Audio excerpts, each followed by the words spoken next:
इसको कैमरे पर आज इस इंजन को गाड़ी से बाहर चलता हुआ देख रहे हैं कि क्या जरूरत पड़ती है ब्रेक के साथ क्लच दबाने की और क्यों। सर अक्सर मैंने देखा है कि इसमें 1 2 3 4 5 6 गियर होते हैं, तो आप बताएंगे वो कहां पर दिख रहे हैं इस समय? और जब आप गियर चेंज करते हैं सर, कहां पर गियर चेंज होता है, देखिए आप जरा। कभी सोचा है तुमने क्यों दबाना पड़ता है तुम्हें क्लच जब तुम दबाते हो ब्रेक? क्या कभी सोचा है क्यों दबाना पड़ता है क्लच गियर चेंज करते हुए? कैसे चेंज होता है गियर तुम्हारी गाड़ी में? कैसे रुकती है गाड़ी तुम्हारी ब्रेक लगाने से? जानेंगे आज, क्योंकि मैं आया हुआ हूं society for Ashok Leyland drivers training institute Garhi Padla Kaithal में, और मेरे साथ हैं राजवीर। और आप इस समय जो असेंबली देख रहे हैं इससे अभी आप अपने कैमरा स्क्रीन पर, जिसमें इंजन है, क्लच असेंबली है, गियर बॉक्स है, प्रोपेलर शाफ्ट है और पहिया हू बहू ये पूरा वो मॉडल जिससे आपकी गाड़ी चलती है या रुकती है। राजवीर जी, क्या ये चलती भी है क्या? तो चलाइए ना प्लीज सर। तो देखिए आप इसको कैमरे पर आज इस इंजन को गाड़ी से बाहर चलता हुआ देख रहे हैं, और राजवीर जी से जानेंगे कि क्या पूरी साइंस है आपके ब्रेक के दौरान क्लच दबाने की। राजवीर जी, मेरा पहला सवाल आपसे ये है कि क्या जरूरत पड़ती है ब्रेक के साथ क्लच दबाने की और क्यों, बताएं। तो अभी देख सकते हैं इंजन से पावर हासिल हुआ, क्लच असेंबली से पावर ट्रांसफर होता है गियर बॉक्स में ड्राइवर जरूरत के हिसाब से गियर सेलेक्ट करके देन गाड़ी को मार्च करता है, और गियर बॉक्स से ड्राइव प्रोपेलर शाफ्ट से डिफरेंशियल से हाफ शाफ्ट से ड्रम, देख रहे हो आप घूम रहा है, ड्रम से रिम से टायर, और गाड़ी मूव करना शुरू कर देती है जी। तो हम कहते हैं ना ब्रेक लगाने से पहले क्लच जरूर दबा लेना चाहिए, तो फ्री कर देती है, मतलब आप ये कहना चाह रहे हैं क्लच। तो वो बताएं कहाँ होता है वो प्रोसेस। यहाँ पर अगर देखें हम, जैसे ड्राइवर क्लच पैडल को ऑपरेट करता है, ये रिलीज बैरिंग है, देन रिलीज बैरिंग मूव करके ये टॉगल लीवर आ जाते हैं, टॉगल लीवर को अंदर की तरफ प्रेस करता है, टॉगल लीवर अंदर जाने से जो हमारा प्रेशर प्लेट है वो पीछे आ जाता है, प्रेशर प्लेट पीछे हटने से क्लच प्लेट का जो रिलेशन है फ्लाईव्हील से कट जाता है, जिससे इंजन की पावर केवल इंजन तक ही लिमिट कर जाती है, वो ट्रांसफर गियर बॉक्स में नहीं। जो मैं समझ पा रहा हूं कि गियर बॉक्स और इंजन को जोड़ने वाली जो असेंबली वो है क्लच असेंबली, और जब आप ब्रेक लगाते हैं तो इसको गियर बॉक्स से फ्री करने के लिए या दोबारा जोड़ने के लिए ही इस्तेमाल क्लच असेंबली का होता है। और जब आप क्लच दबाते या छोड़ते हैं तो ऐसे केस में ये देखिए, ये इंजन, ये गियर बॉक्स और ये क्लच असेंबली जब आप क्लच दबाते हैं तो इसको फ्री कर देती है गियर बॉक्स से, यानी इंजन अपना चलता रहता है लेकिन वो गियर बॉक्स तक उसकी पावर नहीं पहुंचती, और जैसे ही आप क्लच को छोड़ देते हैं दोबारा से क्लच प्लेट जाकर जुड़ जाती है गियर बॉक्स से। और जब आप गियर चेंज करते हैं सर, कहां पर गियर चेंज होता है, देखिए आप जरा।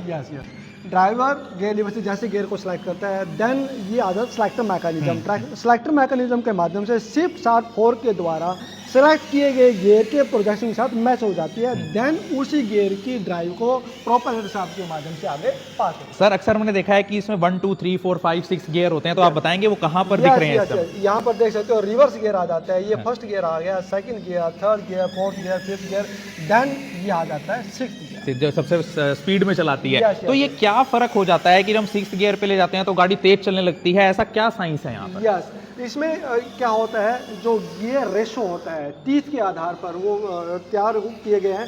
जैसे ही सबसे स्मॉल गियर सबसे बड़ी गियर को रोटेट करेगा, देन यहाँ पर पावर है जो रिडक्ट होगा, यानी ड्राइव जो कम होगा। यहाँ पर देख सकते हो, अगर ये छोटा गियर 10 राउंड करता है अपने एक्सेस के ऊपर, तो ये मुश्किल से 1 राउंड पूरा कर पाता है। तो यानी ड्राइव को यहाँ पर है जो वो कम किया गया है, यानी जितने कट्स लगे हुए हैं उसके ऊपर वो स्पीड निर्धारित करते हैं गियर। तो शायद आपने पहली बार जाना होगा कि गियर्स में क्या डिफरेंस होता है। अक्सर हम सोचते हैं कि गियर क्या और फास्ट कर देती है गाड़ी को, कैसे कर देती है। तो सर आप ये बताएं अब कि क्यों जरूरी है कि गियर बॉक्स का अलग हो जाना इंजन से? यस, अगर हम वन टाइम इंजन को क्रैंक करते हैं तो बैटरी की पावर बहुत लॉस होती है, बार बार इंजन को क्रैंक ना करना पड़े।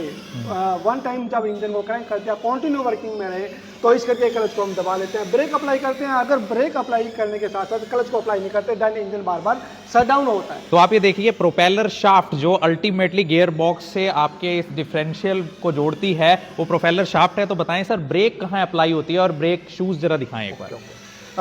फाइनली जब गाड़ी को हम रोकते हैं, ये देख सकते हो आप, ये ब्रेक शू आ जाता है, ये ड्रम आ जाता है। जैसे ड्राइवर ब्रेक को अप्लाई करता है, देन केम है जो शू को बाहर एक्सपेंड करेगी। केम अगर शू बाहर एक्सपेंड होगा, देन ड्रम को होल्ड कर देंगे, ड्रम के साथ रिम आ जाता है, रिम के ऊपर टायर, गाड़ी रुक जाता है। जी, इंजन होगी, क्लच असेंबली होगी, गियर बॉक्स होगी, प्रोपेलर शाफ्ट हो गया, डिफरेंशियल हो गया। तो इस पूरे सेटअप को हम कैसे यूज कर सकते हैं, इसके बारे में जान के कि रोड सेफ्टी में ये काम आए, एक्सीडेंट्स कम।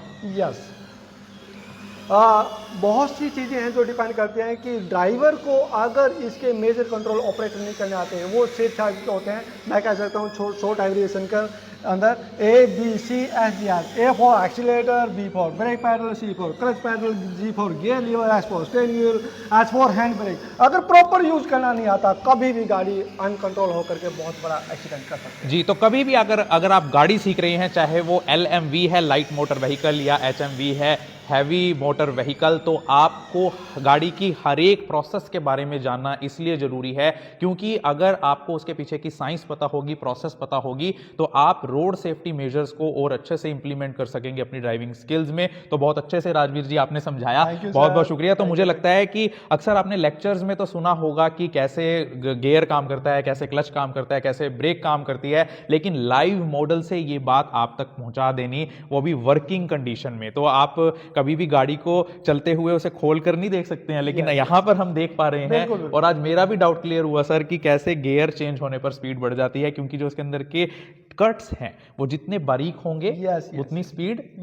यानी कह सकते हैं स्मॉल गियर अगर लार्ज गियर को मूव कर रहा है देन जो स्पीड है वो रिडक्ट होगी। अगर लार्ज गियर स्मॉल गियर को ड्राइव करता है देन स्पीड तेज होगी। तो इसीलिए यही साइंस है कि पहले से छठे गियर तक या पहले से पांचवें गियर तक आपकी गाड़ी की स्पीड कैसे बढ़ जाती है और रिवर्स गियर में कैसे वो गाड़ी रिवर्स डायरेक्शन में चलने लगती है। तो मुझे लगता है कि इंजन से लेकर पहियों तक की कहानी जो राजवीर जी ने बताई वो आपके लिए बहुत ही रोचक होगी और आपको भी कई जानकारियां आज पहली बार मिली होंगी। मैं doctor Vinay Gupta, society for Ashok Leyland driver training institute Garhipada, Kaithal से।